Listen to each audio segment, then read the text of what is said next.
Si, si, on est bien dans le... Ah non, oui, si, on est bien dans le... On est passé de Ballanan à Sainte-Huile, alors du coup, on a avancé beaucoup.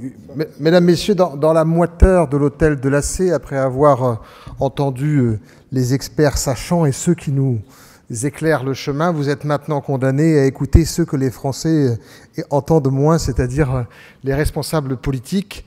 Je le dis en plaisantant et peut-être en adressant un message le plus sincère possible à ceux qui sont considérés comme les experts d'abord, les scientifiques. Les élus deviennent, par la magie du suffrage universel, touchés par la grâce un dimanche soir, et on considère que le lundi matin, ils revêtissent une forme de manteau blanc, celui du savoir et celui de la sagesse.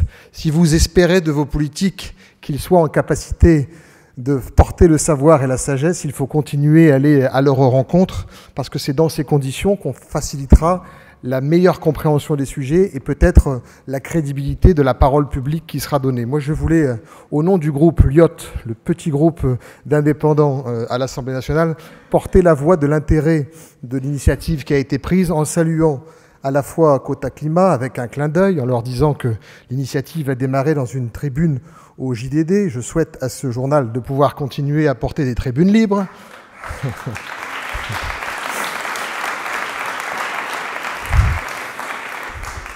Et en saluant le travail de convergence de Stéphane Delautrette, en confirmant simplement et humblement qu'à notre niveau et avec l'ensemble des collègues présents aujourd'hui, nous participerons à la logique transpartisane pour tenter modestement, à notre place, de faire avancer le débat. Il y aura beaucoup de travail, beaucoup de sujets, mais vous pouvez compter sur notre détermination. Je vous remercie.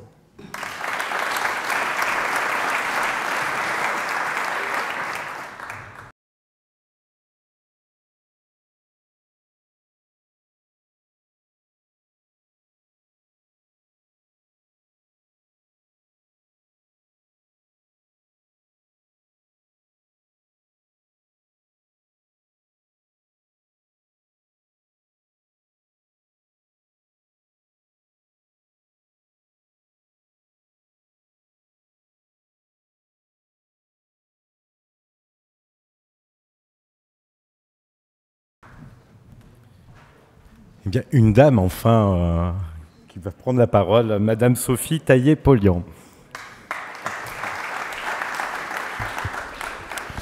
Bien, merci beaucoup, évidemment, comme celles et ceux qui se sont exprimés avant moi.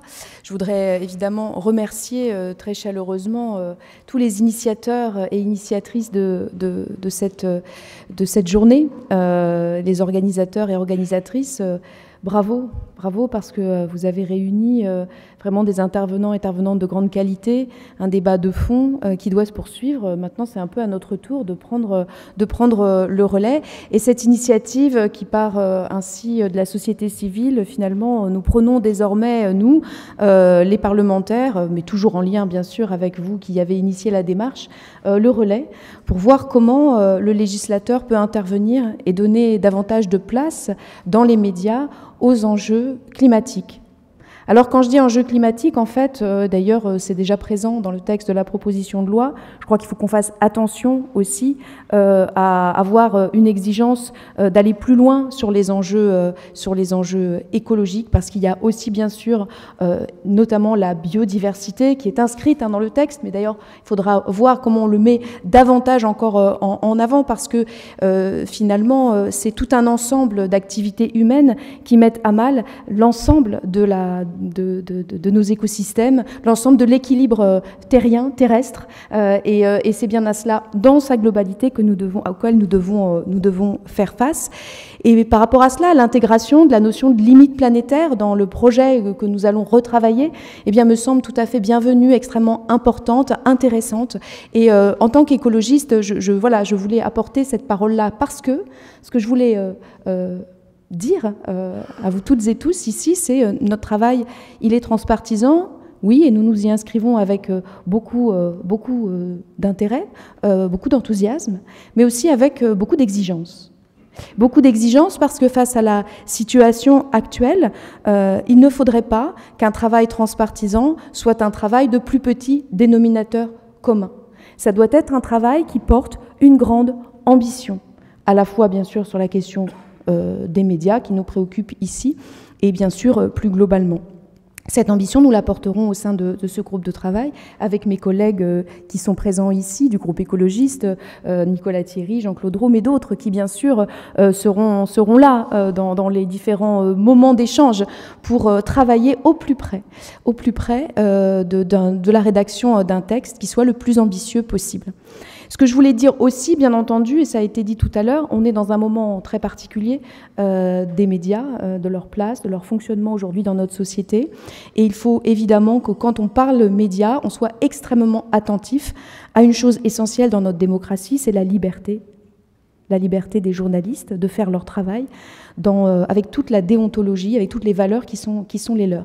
Et il faudra que nous trouvions de manière assez subtile cet équilibre entre besoin d'informer et besoin d'améliorer et d'augmenter très très très sensiblement la part des enjeux écologiques au sein des médias, tout en garantissant la liberté d'informer, la liberté des médias. C'est un équilibre qu'il faudra trouver, mais tout en étant, je le redis encore une fois, très ambitieux et ambitieuse. Donc transpartisan, oui, avec enthousiasme, mais avec exigence.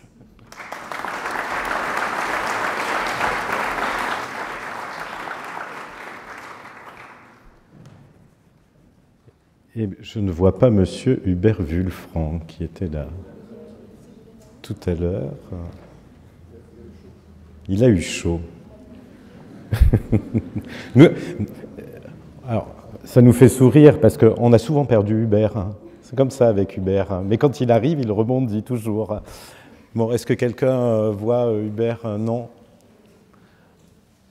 Bon, donc si pas d'Hubert, bon, sachez en tout cas qu'Hubert Wulfranc du groupe GDR nous a assuré de son soutien et sera bien présent dans le groupe de travail. Oui.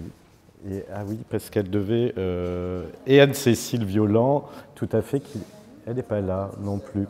Donc Anne-Cécile Violent qui a dû partir, tout à fait. Et Madame Ségolène Amiot aussi, qui effectivement m'avait dit qu'elle ne pourrait pas être là au moment des prises de parole. Je vais, pour terminer, clôturer cette assemblée, et bien vous remercier toutes et tous de votre participation. Je vais demander à tous les élus députés, tous les députés de bien vouloir présents, de bien vouloir me rejoindre, ainsi que tous les intervenants de bien vouloir me rejoindre. Ce qui donnera l'occasion aux équipes de faire une petite photo. Je voudrais, pour clôturer cet événement, remercier tout d'abord l'ensemble du personnel et de toutes les personnes de l'Assemblée nationale qui ont participé à l'organisation de cet événement, qui ont mis en place la salle, assuré le buffet auquel nous pourrons nous retrouver. Je voudrais surtout remercier très chaleureusement mon équipe et tout particulièrement Erwan et Adrien qui n'ont pas chômé, on va dire, ces derniers jours. L'équipe du groupe socialiste et apparenté Mathieu et Joséphine pour leur soutien et les collaborateurs des collègues que je n'énumérerai pas qui eux aussi n'ont pas hésité à participer, à nous aider à la bonne organisation de cet événement. Merci à toutes et à tous et je vous propose que l'on se retrouve pour boire un verre ensemble.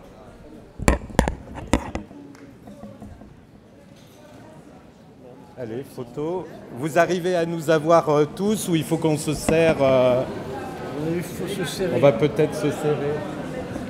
Je pense que le président est derrière le... On va gagner un peu de place.